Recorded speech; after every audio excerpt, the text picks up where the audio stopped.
Hello, my name is Dorina Landa. I'm the Executive Director of Advancement at the University of Toronto's Temerty Faculty of Medicine, and I have the distinct privilege of serving as the university's Assistant Vice President for Advancement Relations with Healthcare Institutions. I'd like to begin today's talk by acknowledging the land on which the University of Toronto operates. For thousands of years, it's been the traditional land of the Huron-Wendat, the Seneca, and the Mississaugas of the Credit. Today, this meeting place is still home to many Indigenous people from across Turtle Island, and we are truly grateful for the opportunity to work on this land. And I'm so pleased to welcome you today to this latest installment of our Temerty Medicine Talk series. Today's talk, The Resistance, Taking Action Against Deadly Superbugs, does sound a bit like a dramatic sci-fi movie title, but as we'll hear from our panelists today, antimicrobial drug resistance is a very real and growing threat. It is both petrifying and fascinating. Yet, all is not doom and gloom. As I speak, clinicians and researchers around the world, including many right here at Temerty Medicine and across our partner hospitals, are doubling down on their efforts. Today, we're going to hear from just some of the U of T experts working in the space, who will tell us about their contributions to the global fight against the resistance and what's next in the battle with superbugs. I do hope you enjoy today's discussion, and I look forward to welcoming you to future Temerty Medicine Talks. In the meantime, I'd like to turn it over to Dr. Trevor Young, Dean of the Temerty Faculty of Medicine. Thank you, Dorina. It is my sincere pleasure to welcome you to this Temerty Medicine Talk.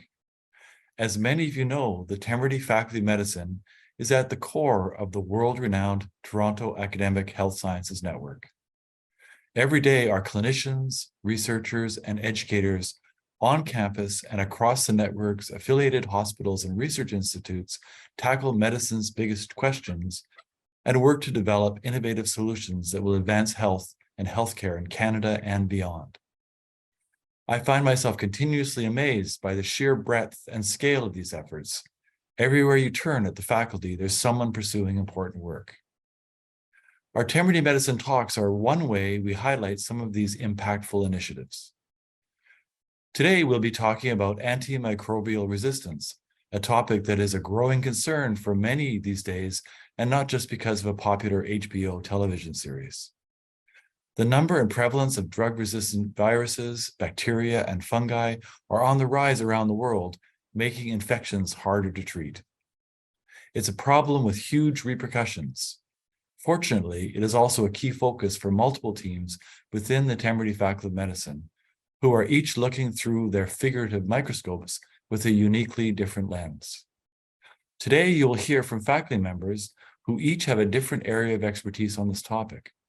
They will share more about the global fight against antimicrobial resistance and how Temerty Medicine is contributing to this ongoing battle. I'm also so pleased to have Andre Picard, the award-winning health columnist for the Globe and Mail, here to help guide today's conversation. Andre, thank you for being with us. I'm going to turn it over to you now to further introduce today's topic and speakers. Hi, as you heard, I'm Andre Picard. Welcome to The Resistance, the Temerty Medicine Talk on antimicrobial resistance. The COVID-19 pandemic has made us hyper-aware of the danger of novel viruses. However, novelty isn't the only threat when it comes to viruses, bacteria, fungi, and other microbes. We've been managing through the years with antibiotics, antimicrobials, and other drugs that have become resistant to treatment. In fact, by 2050, it's estimated that more people will die from antibiotic failures alone than from cancer. How will this impact us individuals as well as our communities and our health systems? The situation is more than a little scary. The good news is there are scientists and clinicians around the world, including many here at the University of Toronto, who are taking real action against these deadly superbugs. Today, we'll hear from two such experts on where we're at in the fight against antimicrobial resistance and what lies ahead. While their full bios can be seen in the chat, let me briefly introduce them now. We have Dr. Leah Cowen, a professor in the Department of Molecular Genetics, as well as a Tier 1 Canada Research Chair in Microbial Genomics and Infectious Disease, and the U of T's President of Research, Innovation, and Strategic Initiatives. Welcome, Dr. Cowen. Thank We you. also have Greg German, an assistant professor in the Department of Laboratory Medicine and Pathobiology and a staff physician in the Chronic Infection Clinic at St. Joseph's Health Center.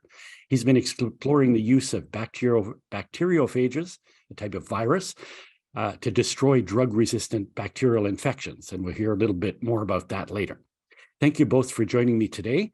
And let's wade right into it because we have a big topic and not too much time.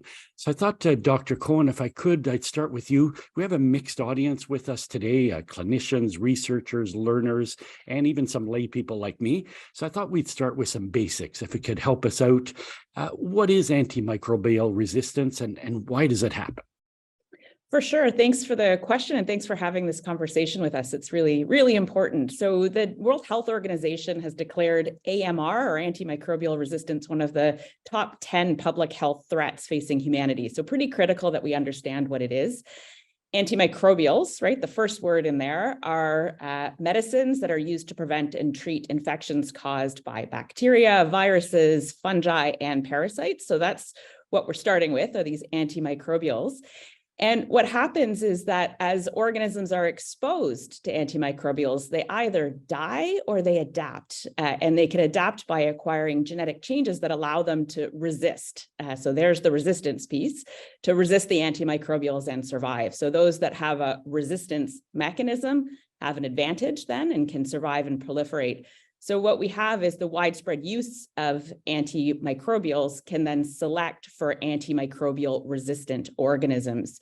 I will note that resistance can occur, even in nature, because many microbes actually produce antimicrobials. So there's a whole complex, interesting evolutionary discussion to be had. But fundamentally, we do know that the widespread use of antimicrobials in medicine, agriculture, and aquaculture can really enable and advance the emergence of antimicrobial resistance, presenting a huge clinical challenge.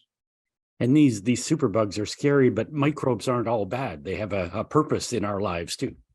Absolutely. And my clinician colleague may have additional sort of insights and thoughts on this, but absolutely. Microbes do a huge amount of things on our planet. If we think about broadly in the environment, microbes are critical for nutrient cycling. Without fungi, land plants wouldn't have colonized the planet.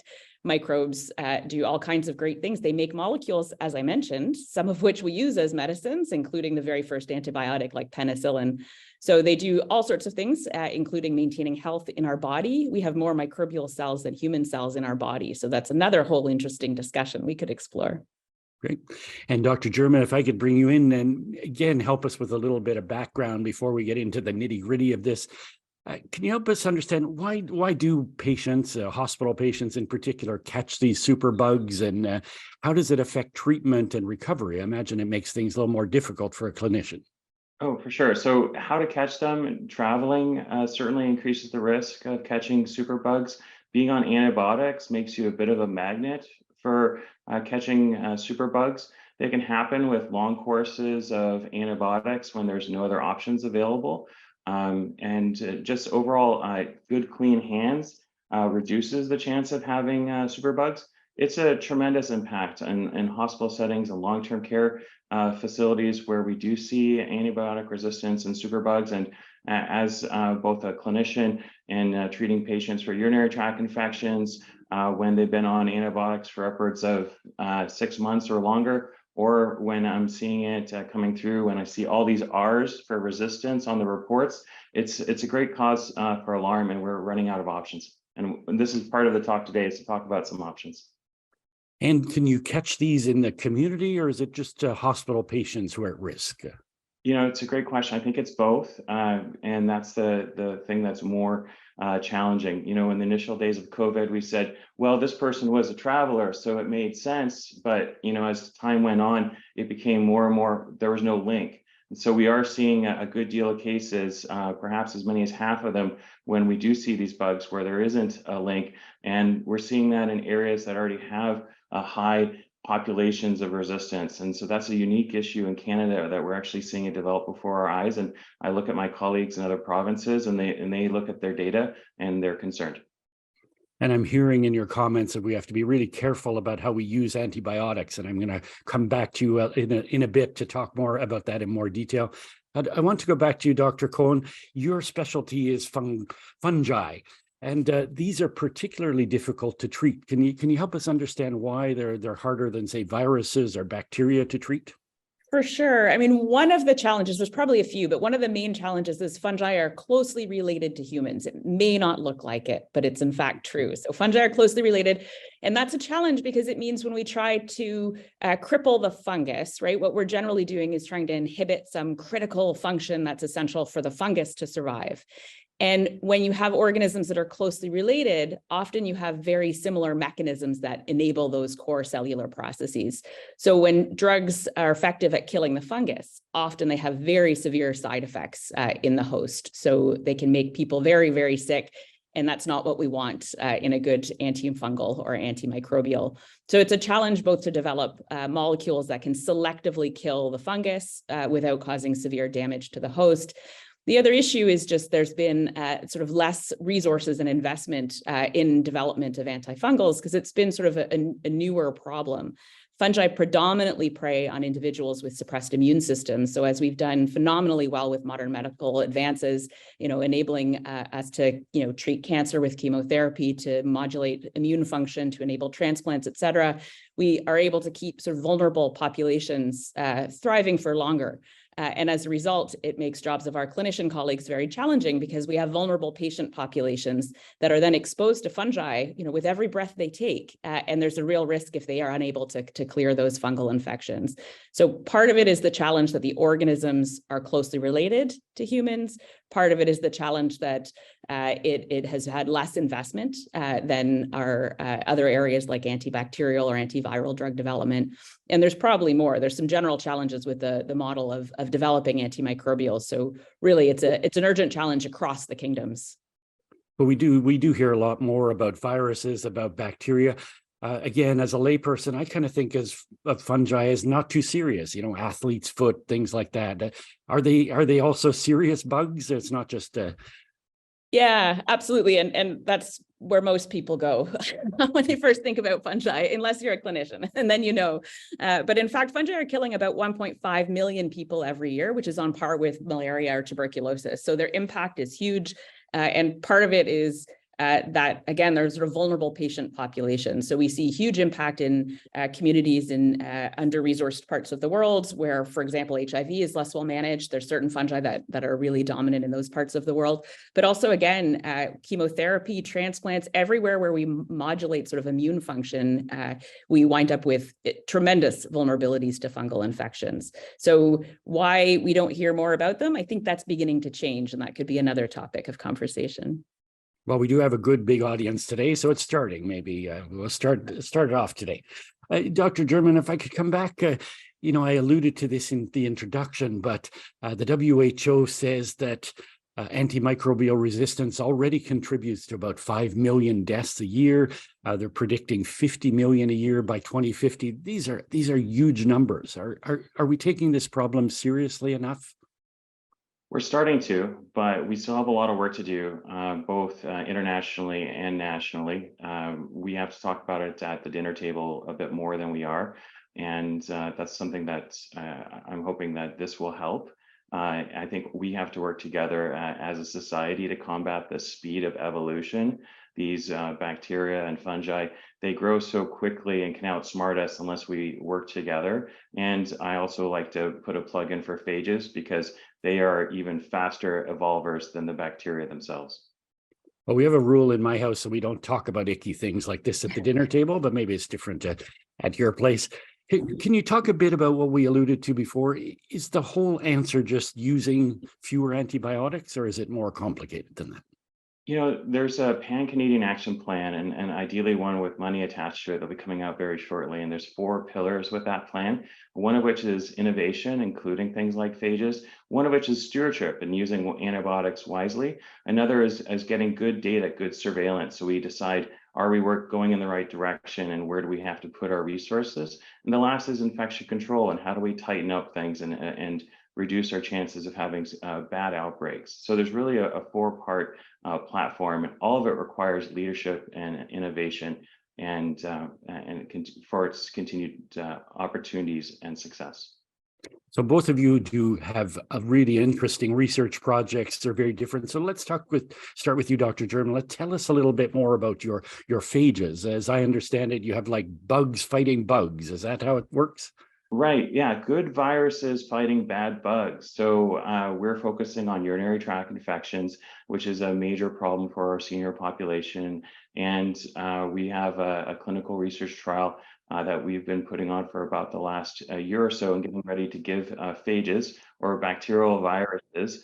And with that, we're having it so it targets the specific bacteria. So we're going to use 3 phages at the same time to target that bacteria, and we're going to be looking to give it topically and one time in bladder installation at our St. Joseph Health Center, Toronto. So that'll be happening in the very near future, and I'm excited to be able to get all the steps in a row, because there's a lot of regulatory steps to make that happen in Canada, and perhaps too many steps, and that could be something we talk about as well.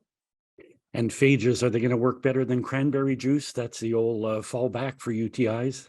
You know, that's a popular fallback, and cranberry juice is at the dinner table. So we do need to talk about something else other than cranberry juice, which the data is really only split 50-50 whether or not it's effective. There are absolutely more tools that should be used to create a healthy environment from a urinary tract perspective. And I can talk about that for about 3 hours. But phages, when we're using it, we won't be using it with antibiotics to see if they can save antibiotics for later. Because ideally, we would move to like a randomized control trial where we're giving phages on one side, antibiotics on another, and antibiotics and phages, and we see how each group goes. And I think phages alone are going to be a real winner and save those antibiotics for when we really need them in our hospital settings. Great. Now, Dr. Cowen, I want to come back. I want to get the elephant in the room out of the way. So I want to talk about this popular TV series, The Last of Us, because that's how we all know about fungi all of a sudden, these killer fungi. Is that a realistic scenario? Could things get that bad where this fungi is spreading all over the world and killing all of us and forcing us to kill each other? Yeah, it's an interesting one, right? That's one where, you know, the fungi are infecting the humans in this context in the show, right, and turning them into zombies. So it's a little far-fetched currently, but I would say it's based on a real fungus called cordyceps, which does infect ants and insects and does exactly that, you know, for the ants. And the fungus sort of infects the brain, and the ants then have are controlled in order to enable the dispersal and spread of the fungus. So there's a real model, but those fungi, those particular ones, do not infect humans. And in fact, they're quite specific into even which species of insects they infect. But we do know that fungi are spreading around the world and killing lots of things. So fungi are notorious to be plant pathogens as well. And there are other creatures on the planet beyond humans. It's worth recognizing. And in fact, that has real implications when we think of antimicrobial resistance, even with clinically used medicines. So fungi are spreading around the world, and they devastate crops that feed billions, a huge impact on food security. And a key piece is that we also note that, you know, for medicine, there's only 3 major classes of antifungals that are used to treat systemic infections. One of those classes is used widely in agriculture. So we're talking thousands and thousands of tons deployed in agriculture. And many of the fungi that can infect and kill humans are also found in the soil. So what we're seeing is that we can get selection for drug resistance or fungicide resistance to these agricultural fungicides in the field. And those very same organisms that acquired resistance in the field can then spread and integrate and cause disease in clinical context in patients. So that has a huge implication for how we think about antimicrobial resistance, and also a huge implication for stewardship, which Greg mentioned earlier as a really key part of how we have to think about antimicrobial resistance moving forward. So in short, you know, the Last of Us scenario is not sort of an immediate reality. But I would say, you know, the COVID-19 pandemic shows us how a virus can spread all around the world. We have fungi spreading all around the world, and all of these organisms can adapt in real time incredibly quickly. And those kind of changes can enable them to adapt to new hosts, to be able to cause disease. And there's often interactions. So we see an increase in fungal infections in patients that have COVID-19, for example, as a result of immune deficiencies. And let's jump from fiction to reality. Tell us a bit about your research, which is quite fascinating. Sure, that's a really lovely opportunity. We have a great team, so just brilliant, amazing students. And I would say that's such a wonderful part of the job to be able to work with such great folks. And what we're doing is working on a number of fungi and really trying to understand how they work. So we interrogate the function of every single gene in these organisms' genome to be able to understand what are the vulnerabilities, right? What are the genes and their products that are required for the fungus to survive, required for the fungus to become resistant to the clinically used antifungals, what genes are required for the fungus to cause disease. So we develop really cool genetic platforms so we can ask those questions. Once we know which genes are important, those are potential new drug targets, right? And we can then look at, how similar are they to a counterpart in the host? If they're different, that's even more sort of tractable, from a drug discovery point of view. So we have a whole genetics kind of engine where we focus on identifying new targets. We also do a lot of screening of large libraries of molecules, all kinds of molecules. And so there we want to find molecules that kill the fungus or block the fungus from causing disease.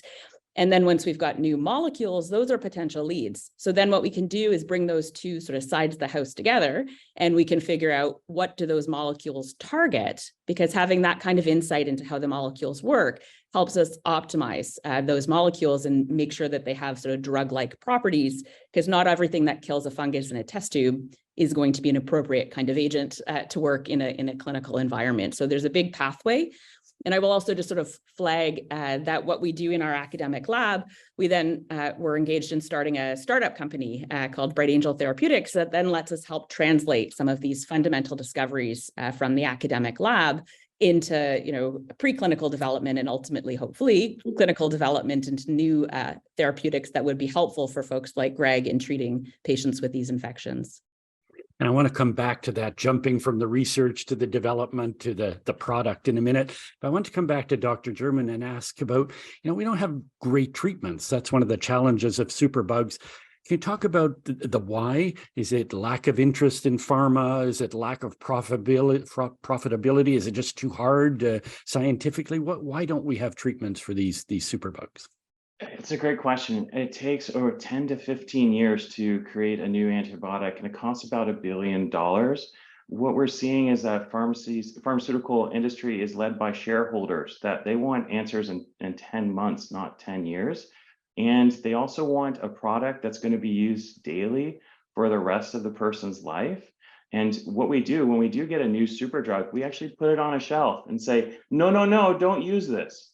So the mechanics and economics are flawed, and there are opportunities that are taking place both in the UK as well as legislation that's under discussion in the United States called the Pasteur Act on how to maybe rebalance the economics to favor discovery.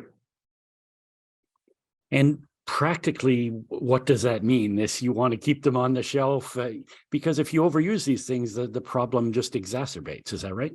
Right, and there's continued lack of options. The nice thing about these little tiny nanobot soldiers that we call phages is that we can find them and use them to treat infections as short as 3 months, not 10 to 15 years, and at a fraction of the cost. And that's another reason why we have to think outside the box, not just creating pharmaceuticals for antimicrobials, but also looking at alternatives and even vaccines. And there's a new UTI vaccine that's coming down the pipe for Canada as well. So how do we use all of our tools wisely, I think is also extremely important.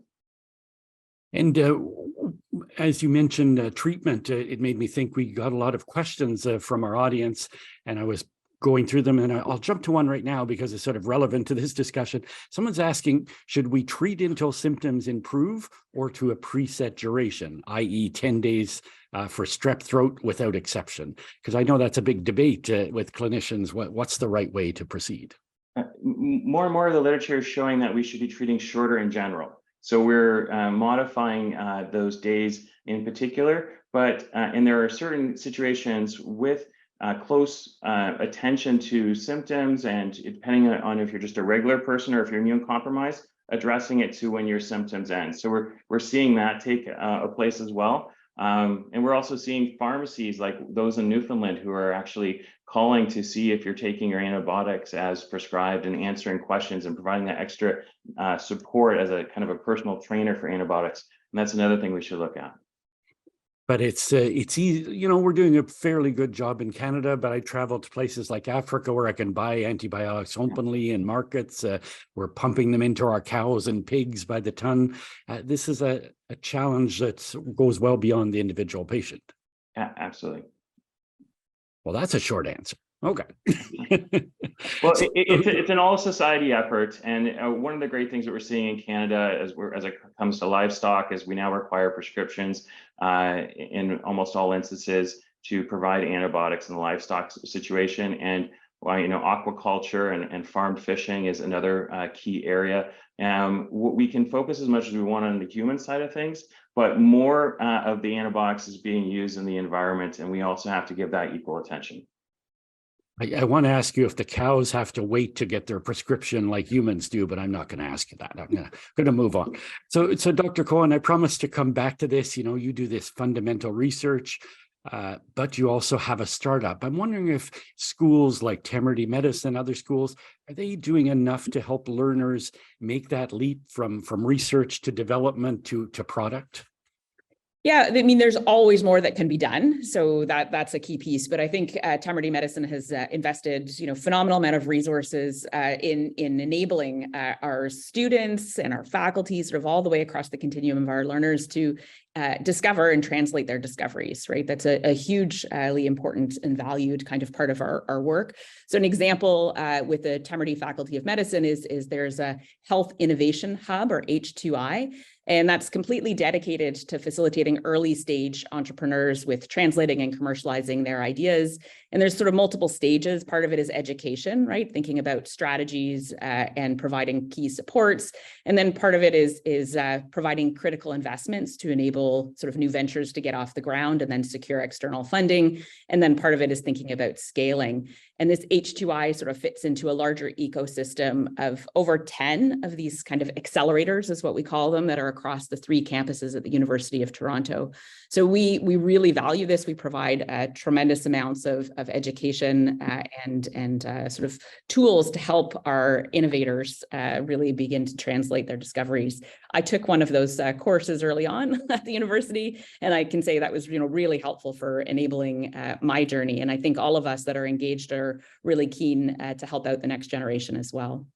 Yeah, it looks like that course paid off with Bright Angel and other things. So now you mentioned H2I. So while we're talking about acronyms, we also had an audience question about EPIC. Can you tell us a little bit about not the dreaded computer system in Ontario, but EPIC, the Emerging Pandemic Infections Consortium? Absolutely. I can't tell you about the dreaded computer system, but I can tell you about the University of Toronto. Allegedly dreaded. Okay. Yeah, allegedly. I'll let my colleague address that one. But we're going to stay on point, and that is focused on the Emerging and Pandemic Infection Consortium, which is an institutional strategic initiative at the University of Toronto that also engages 5 of our major hospital partners in the Toronto area. And really, it's an amazing entity. So the goal is to bring together different kinds of researchers with different disciplinary expertise together to solve grand challenges, recognizing that we don't achieve maximal impact by working in silos, but we work best together, right, when we bring different kinds of expertise together. So there's over 140 individuals that are engaged with EPIC. This includes clinicians, scientists, engineers, public health researchers that really, you know, are able to work together and solve these, you know, grand challenges. And I'll also note they engage folks that are thinking about policy in government. They also engage folks that are in industry. And so really it's kind of a multi-sector engagement that enables them to tackle emerging infectious disease, and also antimicrobial resistance is a huge part of what they're focused on, you know, from how resistance arises to developing new antimicrobials to thinking about treatment paradigms, including phage therapies, and also new molecules that can actually directly target resistance, which is a really interesting area. And then also surveillance, sort of how do we track as new AMR issues are emerging and spreading around the globe. And Dr. German, you also do, you're a clinician, but you do research as well. We have a lot of learners in the audience. Can you talk about to them about the challenges of doing those 2 things, but also the joys and the benefits of doing that? For sure. Bench side to bedside. That's a key thing about being a medical microbiologist. I get a chance to look at both sides. We also need people working in the lab And there's fantastic opportunities. 75% of our decisions that we do at the physician level are built around people who are making decisions and working with equipment in the lab. I hear from our industry partners for phage therapy that we need really excellent training opportunities. And so that's all part of the reason why we were hoping to make Toronto a hub for phage therapy. And I'm happy to say that there's good news on the horizon in terms of a major gift that has a visionary gift that's been provided. So I look to see on how that's going to translate all the way down to how we make decisions and what major you may pick. And I think Toronto can lead the way in that as well. Well, that's great having a little teaser in there of something that's coming. I like that. Can you also talk, medical microbiologists are kind of invisible in our system, but with things like COVID, you've had a little bit of a little bump in your visibility.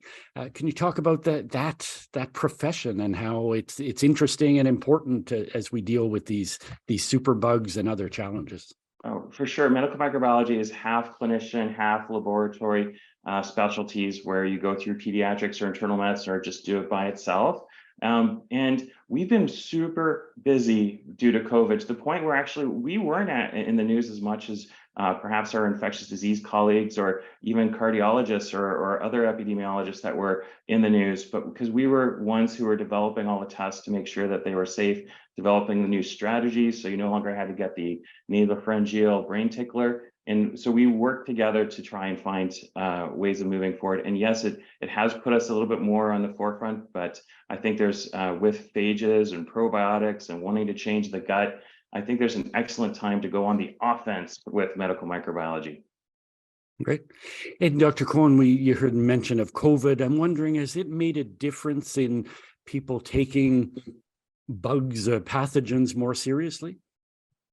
I think it has. I mean, it certainly raised global recognition. It mobilized a considerable amount of sort of resources. It developed, accelerated development of vaccine technologies. I think there was tremendous sort of impact. Also, really mobilizing global networks, because I think it's very clear that infectious disease doesn't respect boundaries. So we have to work together to solve these kinds of problems. So absolutely, I think it has raised profile and recognition of how transformative, a really tiny organism can be to civilization.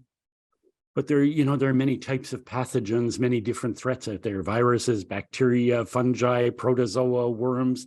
Are we paying too much attention to the virus because of COVID and not enough to the others?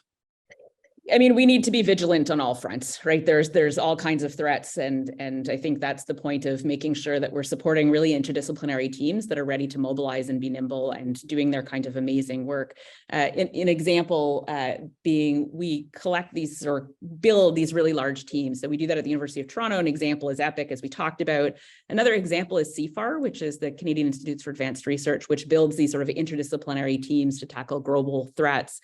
So we do have one on the fungal kingdom, believe it or not, and that was before The Last of Us. So they were forward-looking, and there we're really working together to tackle sort of emerging threats and also opportunities presented by the fungal kingdom. But the kind of things that happen when you bring together people with different expertise is just amazing. So just one really quick example is we have an infectious disease clinician, a pediatrician, who's now working with a wildlife biologist, and together they've been able to advance development of a vaccine for bats against a fungus that's decimating bat populations. So we can see these, and we know, from many contexts that wildlife can serve as a reservoir for infectious agents that can then transmit to humans. So making sure we have a really broad perspective with teams mobilized to address threats that we might not even be aware of today, right? But being ready for the threats of tomorrow, I think is really critical. Interdisciplinary collaborative teams is sort of core to the future. And we have the queen of the fungi kingdom with us. It's great. And I'll turn now to the king of the phage kingdom, Dr. German. Could you talk about that too, as the importance of, nobody can do this alone, right? This stuff needs big teams. If you're doing phage research or whatever, this is interdisciplinary work. For sure. And in reference to being the king, I'm kind of like maybe a junior knight in the world of things right now. And in Canada, we're also in that status of, you know, if you even think of the Belgians, they've treated 100 patients for phage therapy. In Canada, we've treated for 1, and I'm trying to do 2 in the near future. So there's still a lot of work to do. Phages have an amazing potential as it comes to drug-resistant organisms. We hear about these super nightmare bugs. We've gone from superbugs to nightmare bugs, where there's absolutely no chance, and it may shut down your ICU or even your hospital. And these are actually on our doorstep. And we really need to say, we had good times with all these antibiotics. Now we're running out, and we need to be able to say, no, go away, nightmare and superbugs. And phages definitely is one opportunity. We have Phage Australia. We have colleagues from the Mayo Clinic. We already mentioned the Belgians, the French, the Swedes. There's also the UK. There's actually a big global clinical phage rounds that Canada is a leader in, with 4 other countries and 5 other people. And we actually hear about these cases and how we can use these phages. So yes, we're all in this together. I think the only thing you're missing is a Netflix series to send you to the next level of phage research.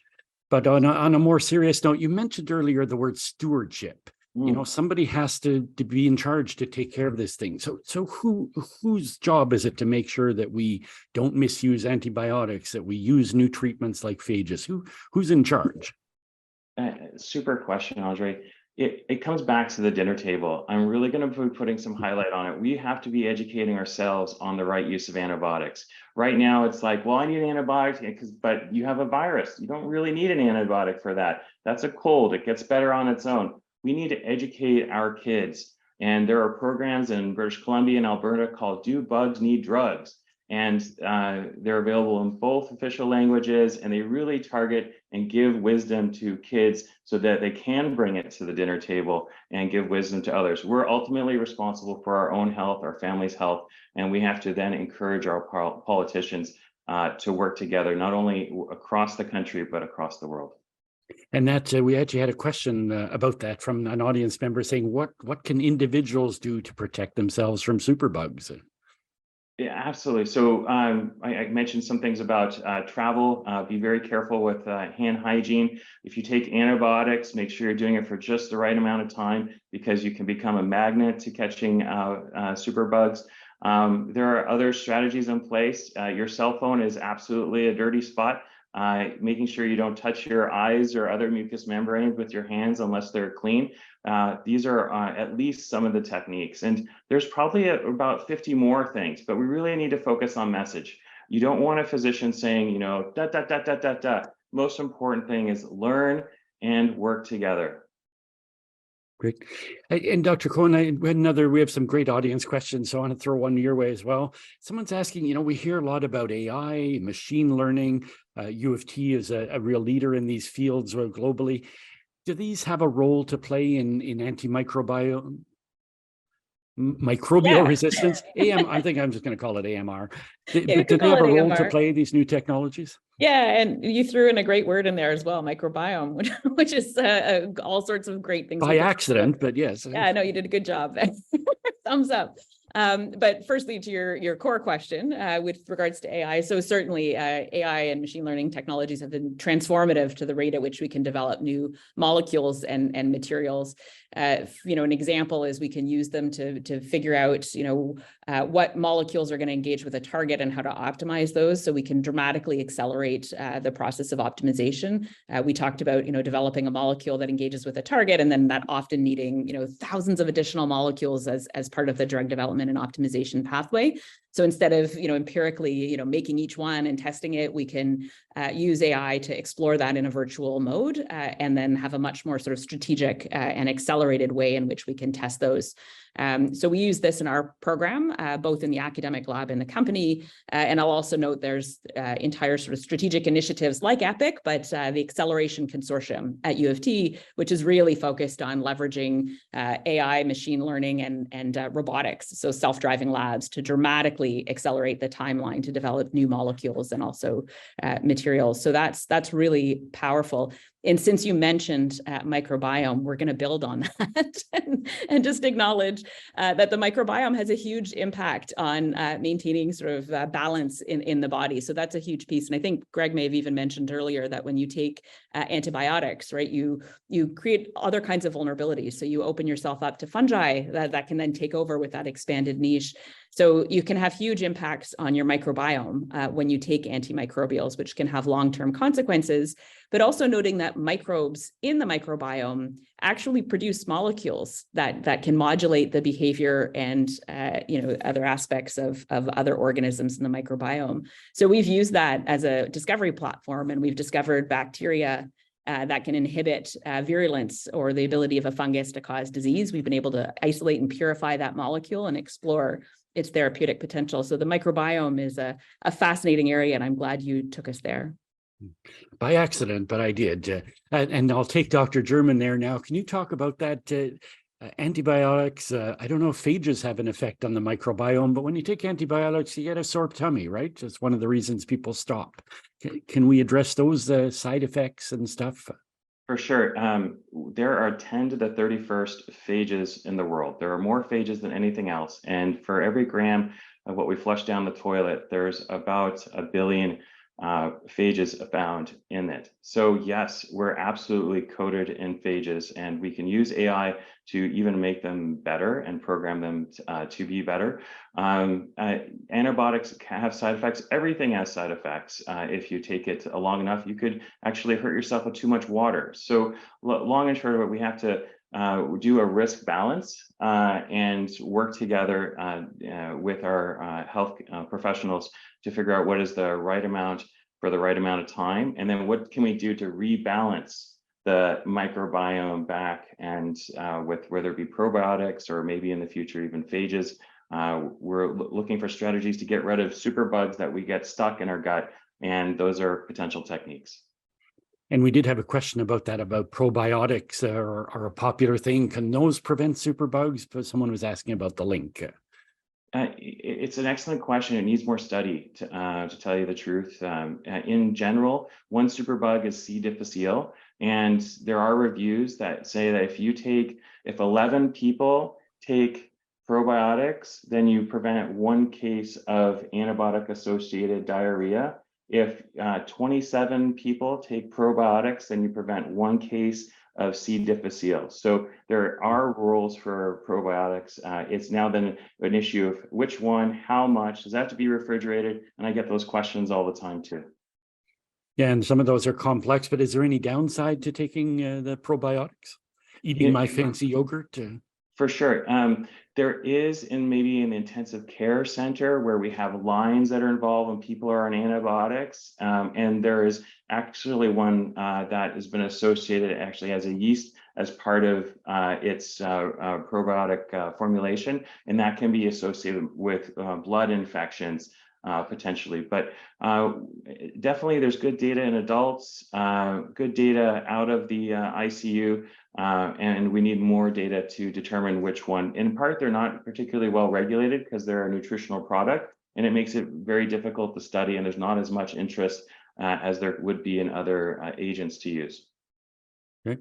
Now, we only have a couple of minutes left. Unfortunately, I'm just getting wound up. You've given me lots of ideas on other questions. But Dr. Cowen, I always like to end a panel with something hopeful, send people home with a hopeful message.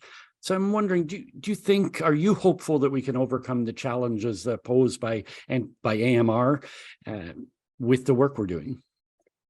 Yeah, so we'll never sort of solve the problem because it's a continuous evolution, right? We've got the organisms are reproducing really rapidly, as Greg mentioned, right? So it's never something we'll be like, great, solved it, we're done. But I do think we have phenomenal enabling technologies. We've got phenomenal researchers. We've got great talent We've got global collaboration and network. So I think we have all the sort of ingredients required for success in terms of enabling fundamental discovery and advancing those discoveries, right through to, solutions that will actually impact on human health. So I'm optimistic, but I think we'll need to, maintain that. And it's a challenge to maintain investment when there's many competing priorities. So I think it's important for prioritization of funding research in this space, recognizing that the economic impacts as well as the health impacts of not is just, astronomical. Dr. German, same question briefly. Can this disaster scenario, 50 million dead by 2050, can it be averted? Yes, absolutely. I see glimmers of hope. There's still a lot of work to be done, and it's going to take all of us contributing to make this make sense, because there is, like I said, they're at our doorstep, and the time to act is now. I knew I could count on you for a hopeful message. So thank you. And to the audience, that concludes today's Temerty Medicine Talk. Thanks again to our guests, Dr. Greg German, Dr. Leah Cowen. For those of you watching live, you'll see a link for a brief survey in the chat window. We'd appreciate you taking a minute to provide us with some feedback so we can do it better in the future. Thank you again for joining us, and we hope to see you at the next Temerty Medicine Talk. Bye.